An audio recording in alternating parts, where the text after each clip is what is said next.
We now will go to item 42, receiving a report from East Baton Rouge Alcohol Beverage Control regarding efforts and enforcement actions to prevent underage drinking in East Baton Rouge Parish by Councilwoman Lori Adams. Those of you who are here wishing to speak on an item, we're going to have the report first, and then we'll have the public hearing.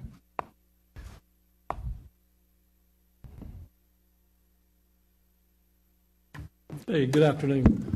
I think we have a PowerPoint they're going to, there it is. Okay. I'm glad I brought a copy because I can't see that far. All right. Councilman Adams contacted me about a month ago and asked us to do a report. So we put together a brief presentation. I think it's about 11 slides of what we do. I won't get into all the specifics, but I'll kind of give you an overview, and at the end there'll be a place where you can ask questions or talk about some things that maybe we're going to looking at doing going forward. Yeah. And I'm sorry, I must remind you, my name is Chris Cranford. I am the ABC Director and Gaming Enforcement Director. And I have with me Senior Agent Barry Durbin. And by the way, I have to say the choir was great. And Barry got up and was going to tip them, and I didn't know if that was appropriate. So I told him we better wait on that. All right, so let me get into it. Slide one, that's just an ABC office for alcohol and beverage control. We regulate all of the licenses in East Baton Rouge Parish. And we have about, to date, I think we have about 1,030 or 40, depending on who renews this year. Slide two, if you would. Partnership to combat underage drinking in the parish. We do that with a couple of partners.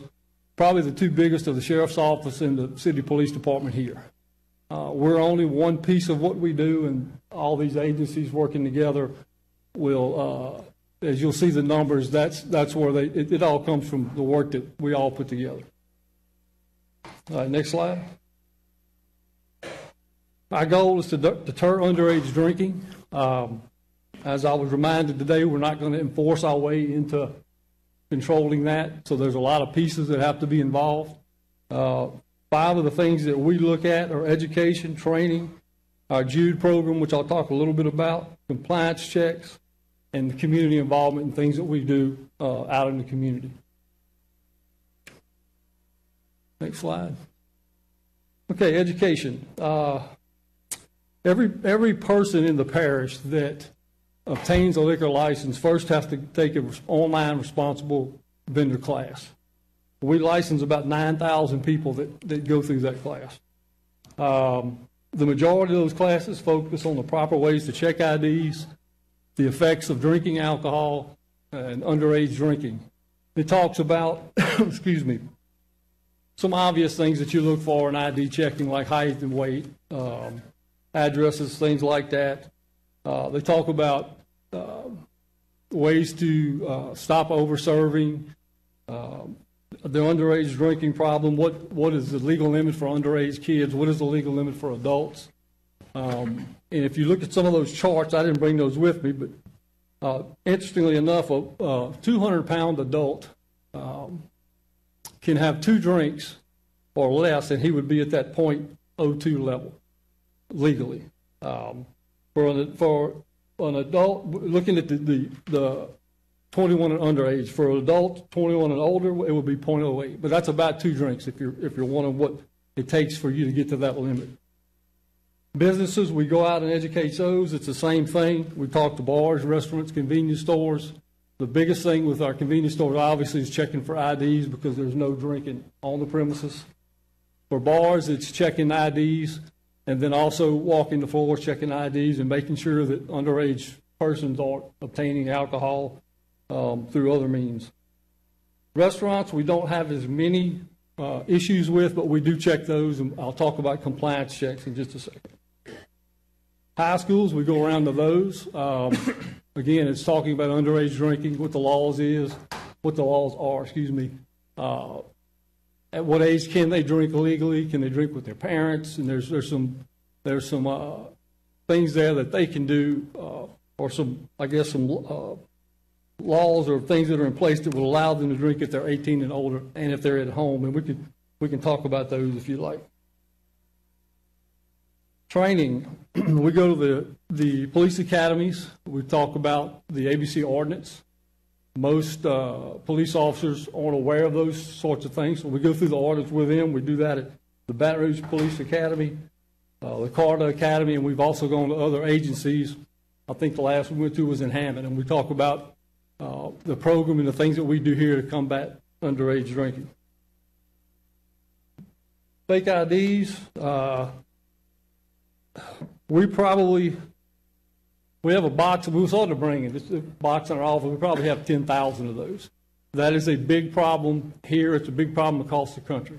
So one of the things that we're going to have to look at is ways to combat that, ways to stop it, different ways of checking IDs, and maybe even the age to allow persons into a bar. But that's one of my last slides, and we can dig into it.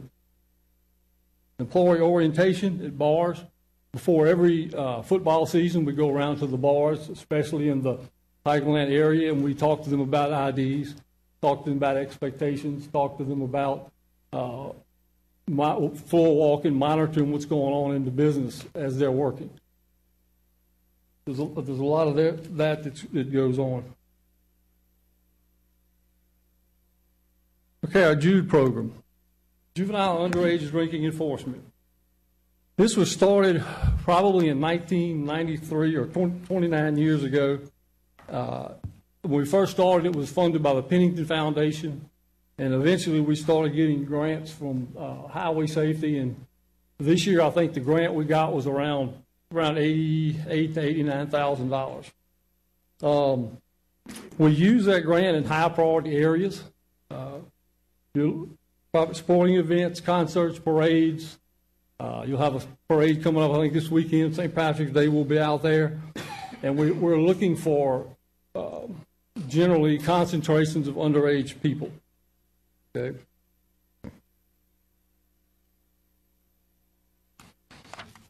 Education, we have some things that we go out in the community and do. Our special operations, I'm sure a lot of you have seen or heard that we do raids at certain establishments. A lot of those are based on complaints. We'll go in and basically shut the business down, turn the lights on, start checking IDs of people coming out. We do audits on those businesses to see where their sales are, what age groups they're selling to, and things like that. Patrols, we work generally every weekend, weekend, and we'll have several guys out at night going around to all the establishments in the parish to make sure that they're following the ordinance. Huge stats. Okay. Since 1993, the JUDE program is responsible for over 16,000 arrests of underage persons for an average of about 572 a year. And if you look at those ages, excuse me, the youngest was 12 years old. Thankfully, there's only one of those. It goes up to 21, and we've had 1,348 of those that were issued citations, and those are purchased on behalf. But if you look at the interesting part is the ages 17, 18, and 19. Those are the biggest numbers of violators, and those are the people or the ages that we're seeing in bars now that aren't supposed to be drinking. Now keep in mind, these don't all come from bars. A lot of them they may be stops in parking lots and convenience stores and things like that, but those numbers to us are the most alarming. Okay. Underage drinking laws. If you look at that, you have some companion statutes. You have Title 14, which is which if you're cited with that, you would go to district court. And then you have Title 13, which is city statutes. And those all deal with either selling or serving alcohol to underage persons. And then the bottom one there is a misrepresentation charge. And that's what we would use for an individual that's trying to get into a bar with a fake ID or obtaining alcohol.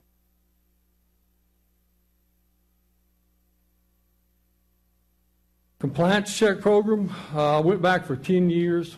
We have about over 5,000 businesses that we've checked. 515 of those businesses in that time sold for about a non-compliance rate of about 9.5%. That number typically, I guess prior to COVID, was around the 3 to 5% range. I think after that, that number went up, and part of that was because we weren't able to go out and check, and a lot of the people that were working in business at that time were not able to come in and get licensed and go through our vendor server class and things like that. We do that. If anyone's interested, we'll generally get a underage person. We'll send them into those stores to see if stores, restaurants, bars, to see if they'll be sold to. Typically, they do not have an ID. It's as simple as a clerk, bartender asking for an ID, and they just fail to do so. Okay, licensed businesses in East Baton Rouge Parish. We have around, I think, if I do the math, that's around 970 on this list. Like I said at the beginning, it's a little over 1,000 now. And 197 of those are bar rooms. Community involvement. We do go to community events, churches, homeowners associations, schools, business associations, meetings.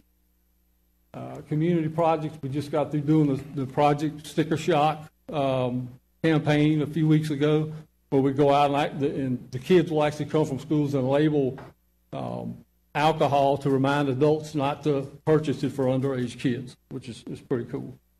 National Night Out Against Crime, we do that right there at the office a couple of times a year, where the community will come through and we'll set up a booth and talk to them about underage drinking and what our job as an ABC office is. Okay, next slide. Future discussion. This is some things that we've considered. Again, this is, I guess, based on what we see. The first thing that we thought about is raising the age to enter bars to 21. Our thoughts are that if you ask most bar owners, store owners, they're going to tell you that they don't want to sell to anybody that's underage. So if that's the case, and if 18, 19, and 20-year-olds can't drink and that's the law, and they don't rely on that income, then why not change the law? I don't see any negative side to it. If bar owners are going to tell you that we're not going to sell to them, it's against the law, we don't benefit from it, then why not change it? But that's just my opinion. And it's based on some of the stats that we have. Improving ID checking requirements and technology. Some of the technology that we see out there now is outdated. As soon as we get technology that works, the people that want to get in bars illegally find technology that's better than ours, and they get in. Or better than what the bar owners have in place at this time. We suggested maybe doing some things with that I can't get into a lot of details with, but maybe fingerprinting and doing something with some of the state IDs that are currently being used. Some changes with that would probably prevent a lot of kids from being able to use a fake ID. Make business owners, and it should say kids, more accountable. The goal of Jude and the goal of ABC is not to punish people, it's not to write a ticket, it's to change behavior. And if we cite somebody and it goes to court or it goes to pretrial or wherever it goes, if they're not held accountable down the road, then we're kind of spinning our wheels. So all of us together have to hold those kids, those businesses more accountable for what they do. All right, and last, discontinued banding and stamping. IDs at the point of sale. What we've learned over the years and really here recently is that the banding and stamping of people that can get into a bar at age 18, but they can't drink till they're 21, they'll stamp them or band them. We're finding out that just doesn't work. They get stamps from friends, they get bands from friends. So we're looking at maybe changing that by ordinance and also having the ID checked again at the point of sale, point of sale at the bar as they sell that drink. Okay, and I'm open for questions. Chris, thank you for your service. Thank you for the report. Before we take any questions, we're going to have a public hearing. So is there anyone here wishing to speak on the item? We do have Brandy Melissa who is here to speak on the item, and then we'll come back Yeah. and take any questions from council members.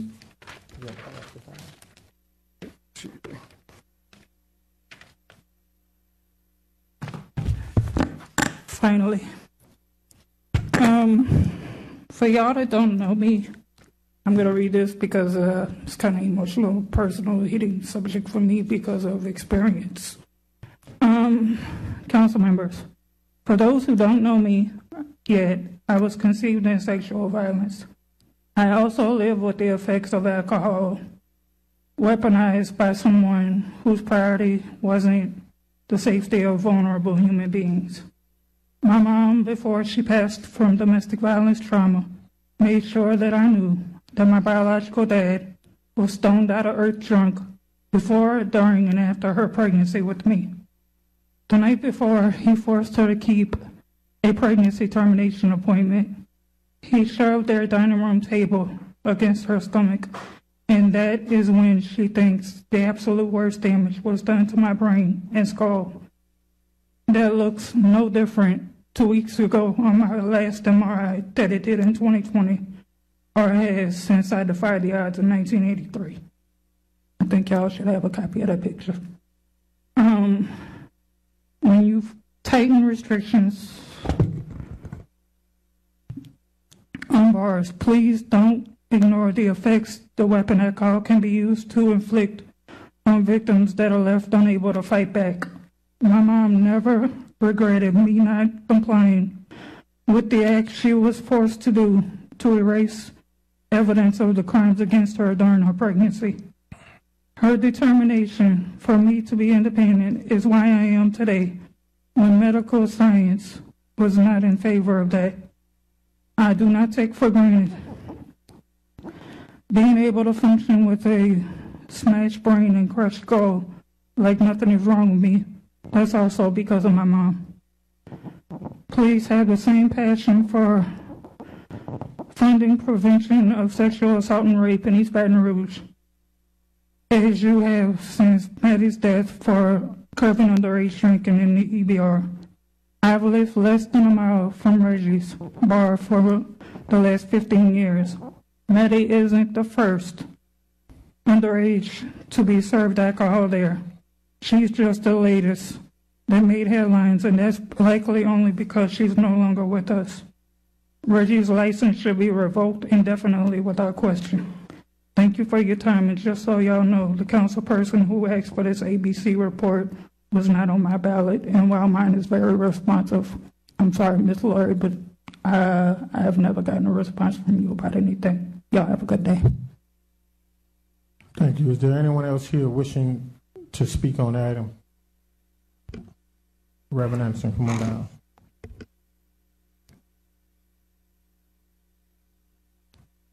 Again, good afternoon. I actually just had some questions and points of clarification on the reporting.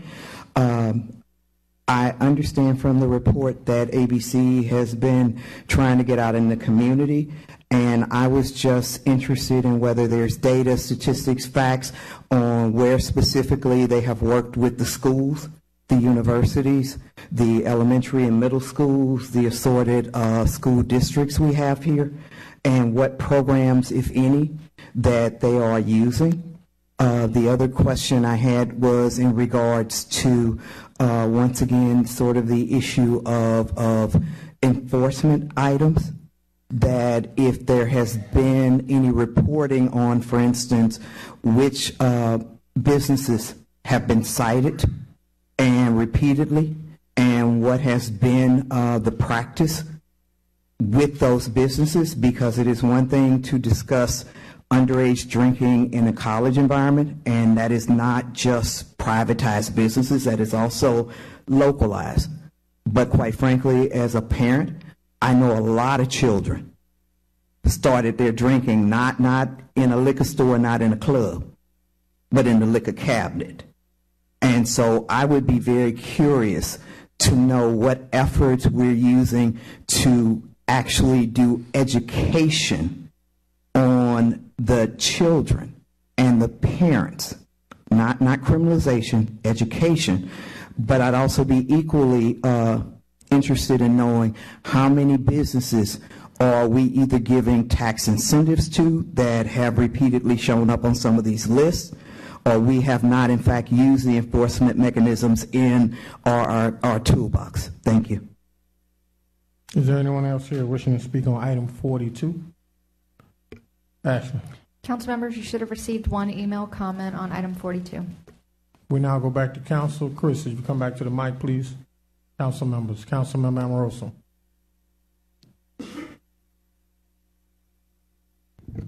Thank you, Chris, for coming in. I would like for you, before I ask my question, if you could answer Reverend Anderson's question about enforcement for the businesses, the consequences. Okay, I tried to jot, there was a lot of questions, I tried to jot some of them down.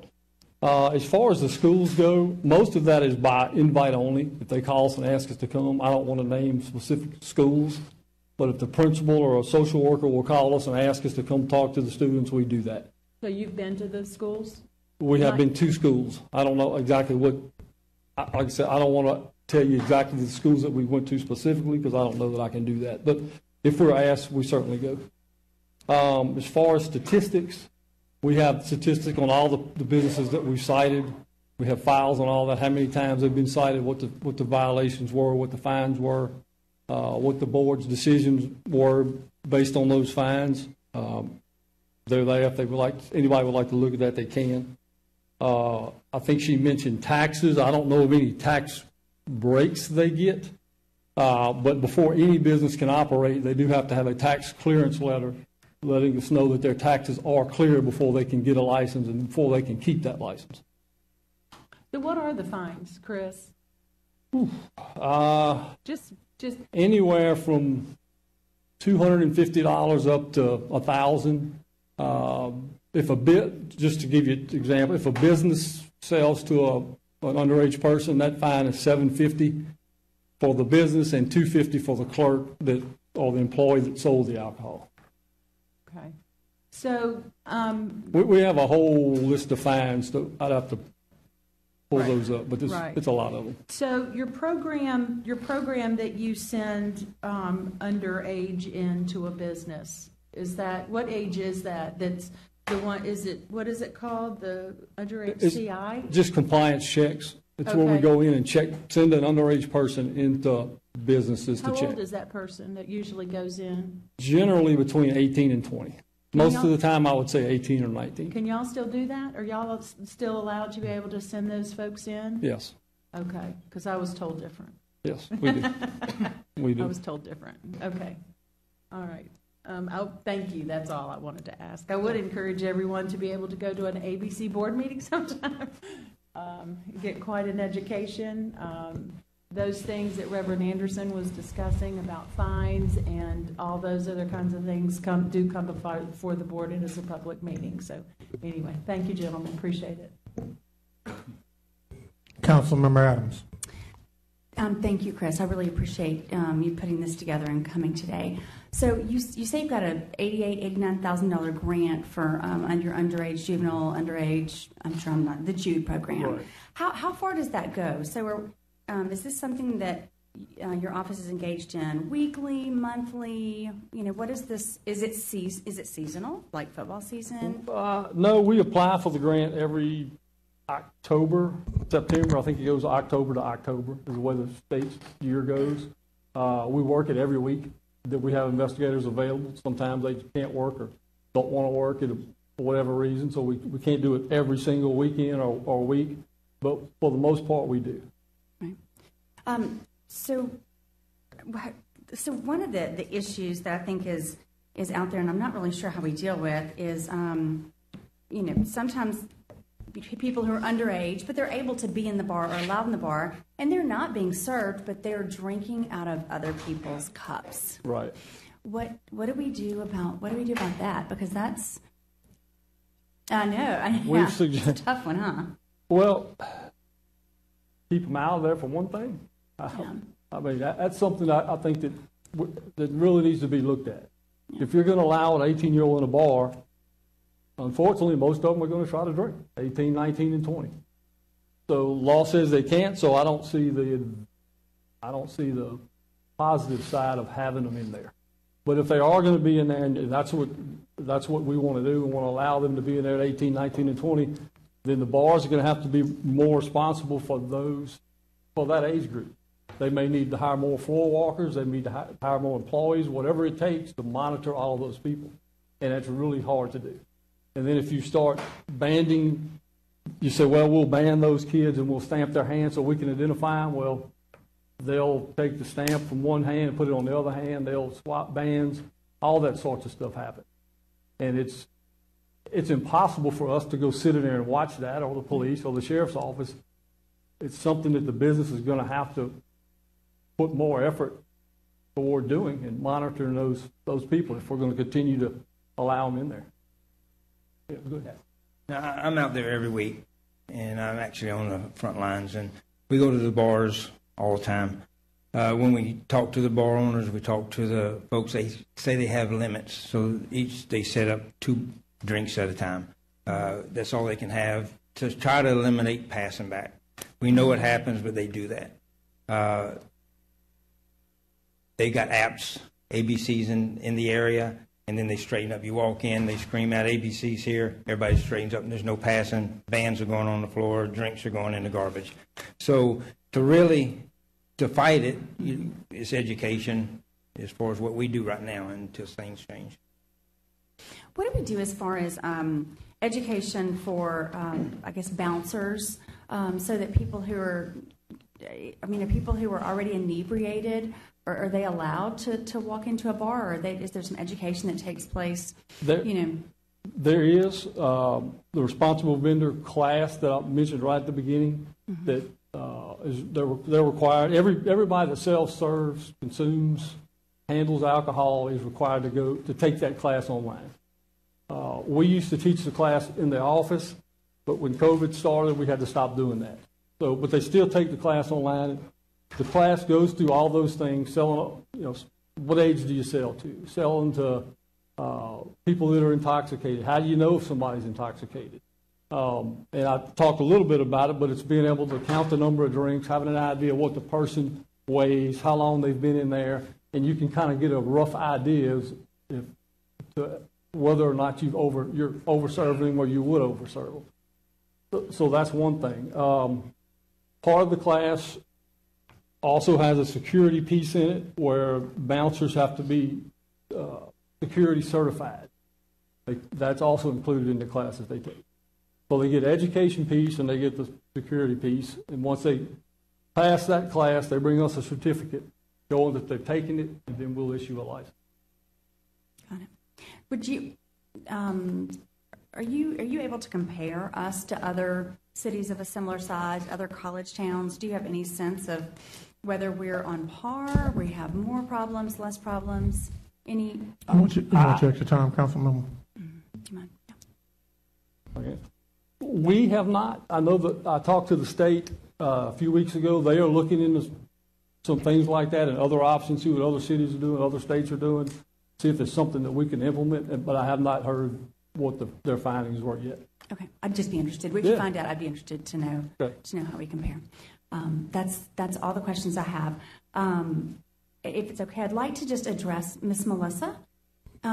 Brandy, I did receive a general email that you sent to the entire council. I'm sorry I didn't respond. I took it as an email to the entire council, but I certainly admire you. You're an incredible young woman. You are clearly, we need more people in our community who have the resilience and the courage that you have. And to come here tonight and stand in front of us and tell your story and advocate for others to not have the same thing happen to them, for children that aren't even dreamed of yet, you're advocating for this afternoon. So you have my admiration, and I do appreciate you coming tonight. Thank you. Councilmember Moak. Thank you very much. So I'd like to talk on the technology side. I actually have several of these locations that I do IT work in for a lot of these places, and one of the questions I get asked a lot is the actual verification and things. Two of the places that I handle IT work for, they swipe. They have actual swipes, and it shows a picture of the ID when they swipe it, and then of course they have to compare the person and so on. Right. That's just one of the things. Then they, of course, they do the band thing and so on, and I totally get where you can get away with that. But on the technology side, where would you see some of the things like in preparation? I've looked at some of the facial recognition. You know, do you do that for, you know, what, do you get into a privacy issue there or things like that?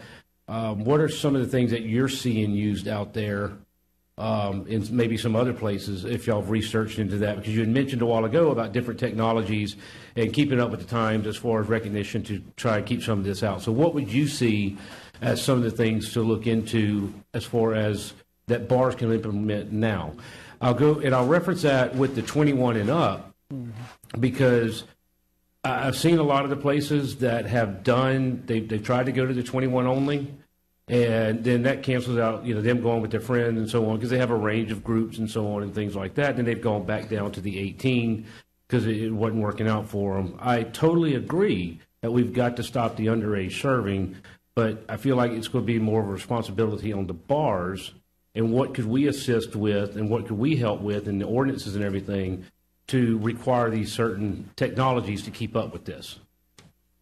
So I think if ultimately the council, for whatever reason, does not want to go the 21-year-old route, I think then you change, maybe make a change to the ordinance where the ID has to be checked. Everybody's supposed to check the ID at the door, band them, whatever, validate how old they are. That doesn't always happen. They go to the bar again to buy a drink. Then we're going to have to do some kind of ordinance where at that point of sale, they're going to have to be carded again, everything. And then to make it work, you're going to have to make sure that the ID that they're checking is actually available. There lies the problem. We find kids out there now with 3, 4, 5 fake IDs. If you go through one, it doesn't work, they get another one. We've seen it in video, we've seen it actually happening. They all have them, unfortunately. The technology that's out there that bars are buying, some of them they spend a lot of money on. Right. But it just doesn't work. I mean, I can get an ID, I can get an encoder, I can get a printer, I can get a scanner, I can come up with an ID that can be scanned that I can get in just about anywhere that I want to go. That's what we're seeing. They're making them here. They're getting them from China. They're getting them from other countries. They pay $50 to $300 a pop for them, and that's our problem. Okay. Now, let me say that with saying that there are some that work. A lot of the and Barry can tell you about the technology that IntelliCheck that a lot of them use. It works, but there are times when there are IDs that'll come to those systems and they'll scan them and they'll let them in. Well, we know they're fake. We've proved that in different cases. Correct, but that's a bar owner making that decision. They scan that ID, it tells them it's either expired or this isn't right. It's, you know, that becomes a bar owner thing. Even if you raise the age to 21, and somebody comes through with one of those, and they're like, "Okay, go on in," and I agree that the responsibility of the bar owner has to be heightened. I think in this whole process, if we're going to really start cracking down, and I would say also with y'all's department in more random checks, and I know that would take us funding more as far as y'all's department go. Don't get me wrong, but you know, I just think this is going to have to be a balancing act. Because I know one of the places I work for, their crowd is usually under 21, but it's not strictly a bar; it's a dance club, and people go there all the time, and some of them just don't even drink. Period, whether they're of age or not, they're just there for the atmosphere and so on. So I think there definitely needs to be a balancing there, and I've seen a lot of these bars are really investing in the technology so that they don't get hit or they don't get that reputation that some bars have right now. That's just detrimental to them. So, and you know, and And there are some great bar owners, business owners, they do a great job and do the best they can. But we've also seen the other end of the spectrum where they use that technology as an excuse. Well, I got the best equipment out there, we stand it, it said they're 21, what do you want me to do? And they use that as a means to let underage people in. We've seen that too. Okay. Well, yeah, there has to be a balance, and we've got to figure out a way to make it work for the most people. I appreciate that. Thank you. Last question I have is, I remember just a couple years ago when I was in high school going into the bars at 18, and it was legal, right, just a couple years ago. It was legal to drink at 18. Mm-hmm. They raised the drinking age to 21, but they allowed 18 to stay in. Now, right. Being that was just a couple years ago, I don't know if anybody's still left around when that ordinance was passed or adjusted or anything, or if attorney's office could say, was there any reason or specifics given on why they did that? I mean, ordinances are passed for a reason, they have discussion or anything. And I'm just, like I said, I know it was a couple years ago, but if anybody has any guidance on that about what specifically maybe they voted on that, or maybe it was just the council members that were here at that time, just said, let's do this. So if anybody could answer that, and I'm okay if nobody has that information. Yeah, I don't have that. Right. You might not have been around a couple years ago either, yeah. Well, I've been around a little while. I happen to be around when they changed the drinking age. And to answer your question, I don't have an answer for you as to why the council decided to let those under 21 into the bars. That was several years ago, obviously, right. A little bit more before my time, but whatever the council I just didn't know if decided. anybody might remember any specifics as to the discussion or what they actually were going through at that time. No. Okay, I don't. I appreciate it. Thank you. Councilmember Rocker. Hi. So, not to take any of this lightly, but in the early 90s, if I wanted to change my ID, all I had to do is run over it with a hot iron. It would open up. I'd change the date on the inside and put the iron back on it, and automatically I was 21 years old. Pretty good. Then in the 2000s, we had people that would walk around selling us the slips with the new hologram on it. Right. And then later, the internet came in full force, and we have teenagers have access to sites where they can order whatever fake ID from whatever state that they want, and those things look legitimate and are real. Now, currently, as we stand here with new technology with the scanners on the back, we also have Louisiana Wallet. Mm-hmm. Have you seen that has presented any issues when entering into bars? What are the new tools that the youth are using? Actually, we have. Some of the problem with that is that when they're shown the picture, it's not always the person that they're looking at. Same thing with an ID. It basically acts just like the driver's license. It's only as good as the person that checks it and the person that's giving it to you. We've seen problems with them looking at the phone. I don't know if you're even supposed to take somebody's phone, but you show them the picture, so there's problems there. And I'm not so sure that there's maybe not now, but it won't be long. There won't be a way to change the picture on that ID, even on the telephone.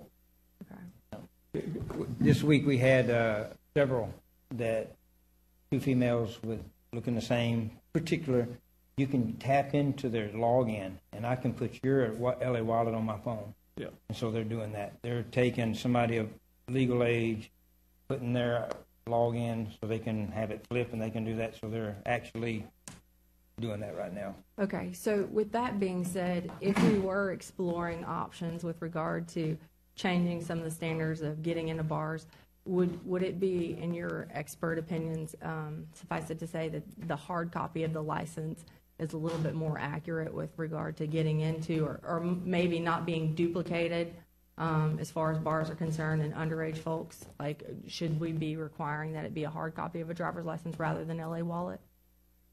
Not sure. This was from this weekend. All fake IDs from this weekend. Yeah, and I think that goes... So it's easy to do. It's really so easy. Yeah, the issue is they can take a license And if you look at it, everything is going to be like it has to be. They print books out. There's books out now on how to check an ID and all the little things that we look for that most people probably don't know about, but it's out there if you want to look hard enough. So the IDs are going to look legit. Well, they can get an encoder and take that magnetic strip and put all the information in there on a computer. So when you scan that card, it's going to show you everything that you need to see. It's going to show you the correct picture of the. Now, not every kid's doing that, but we've seen it, and that's where it's going. Except for the driver's license. Yeah, except for a driver's license number, that can't be duplicated, and that's something we're looking into, but I can't discuss that yet because it's not just going to be us. It would take other agencies and maybe the state or whatever to look at some things that we're thinking about trying to do. So our youth is extremely intelligent, and they find ways to get around rules, to find loopholes. And with that being said, I guess another consideration that I think that we all need to think about is unintended consequences. Mm-hmm. So you'll see this often in small towns when youth do not have a place to go and drink. Then you see an influx of house parties or field parties or parking lot parties where drinking still occurs. So right. If you're looking at the devil you know, do you think, in your expert opinion, based upon your years of experience, is it better to have them housed in a location where you're having people regulate them like a bar, or is it better to have them out on their own in God knows where, drinking in fields or in parking lots or in houses where they're totally and completely unsupervised away from the public eye? And you don't have to answer that. I'm just putting that question out there as something we possibly need to explore as well. So thank you both for your presentation. Councilman Minow. Thank you. Thank you all for y'all's presentation. Councilman Moak, I wanted to address, I think when you're talking about when the law changed, and I could be completely wrong on this, but I feel like it was something similar to the driving age where it was state law that changed. And it had to do with federal funding, very similar to what happened with driving age. But I may be mistaken there, but I feel like I had heard that once upon a time. It wasn't EBR that did it. So I've heard arguments in the past, and I don't necessarily disagree in some instances, and I'm sure we've all heard it, that if somebody can go fight for our country, they should be able to drink at 18. I think a lot of people still subscribe to that. I think and I think there's pros and cons when you look at something in that manner. It takes away the novelty if you've been introduced to it earlier on, potentially. And I think we've all heard the anecdotal evidence of that here and there. I think when you look at there's an argument that when you look at an 18 or 19 or 20-year-old, that could be the designated driver in the group. I don't know. Y'all would have more experience on if you see that, or if that's just something that people say because they want to be able to stay. What I would ask y'all is, do you typically see, or what are your thoughts or opinions on, do you feel that the bar owners, a lot of times we look at it as it's a monetary thing. So are they just trying to show that they are doing the bare minimum so that they can say, hey, we're trying, but they want them to stay and they want them to drink because of money? Everything always points back to money, right? Do you see, is that typically are the bar owners trying to curb it, or are they trying to make it look like they're trying to curb it, in your opinion? I think for the most part they are. They're trying to do the best they can. Mm-hmm. But as one of our board members said one time, we do have bad actors. And we do. I guess that's just like in anything. You have some that are going to do the absolute best, and then some that maybe no matter what you do, how much training they get, they're in it for the wrong reasons maybe. Yeah, okay. But for the most part, yeah, I think they do a good job of regulating what we do. Yeah. Okay. I think there's a lot of, I can tell you, we knew when I was in college the bars that were lenient and those that were not. And I can tell you of the ones that were not, when people felt like they were threatened that the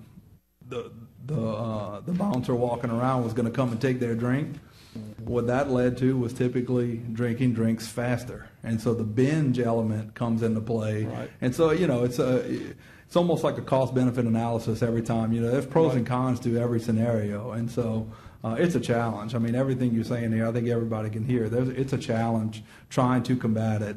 I tend to agree with Councilwoman Rocca said at the end there. Growing up in a small town, it wasn't. I mean, yes, there were house parties, there were field parties, and then it was just driving around, And so that is a consideration. If you make it too difficult, I'd much rather have it in a controlled situation personally, where somebody, hopefully, it's not bad actors, and there are people who are looking out for the youth, and can make it harder on them and try to. But I mean, you can see certainly with the stack of IDs and and I'm hearing the same thing, that it's amazing what they can get on the internet. And so the resiliency at which the lengths that they will go to try to drink, I think we're not stopping that from happening. So I'd rather have it in a controlled situation than a non-controlled situation. And then as far as going back to drinking age, whether you subscribe to the idea of 18 should be allowed, or stopping 18, 19, and 20-year-olds from going to a bar, it's not something this body can decide as far as the drinking age anyway. So anyway, that's my thoughts on it. But I appreciate what y'all do, and I appreciate your presentation, and please. Yeah, when you mentioned about bar owners, about 95% of the time they're not there. College kids are regulating college kids, and that's a big problem. Okay. Because when you talk about responsibility, if they're not there, then the reins are loose. Yeah, they just see QuickBooks the next day, right? Yeah, that's a problem, and maybe so. I agree with part of your presentation that said the accountability needs to be there. That license is that pinch point, and so maybe that's the way to address it. If we feel like money's driving the problem, then when money gets squeezed, maybe the problem gets corrected. So that's probably the best place. And I think you're right. I think that, in my opinion, that's probably the best way to attack it. Chris, thank you for your service. Thank you for your work. Thank you both for coming and giving an outstanding report. We sincerely appreciate you. Sir, thank you. Council members, we're now going to go to item 43, receive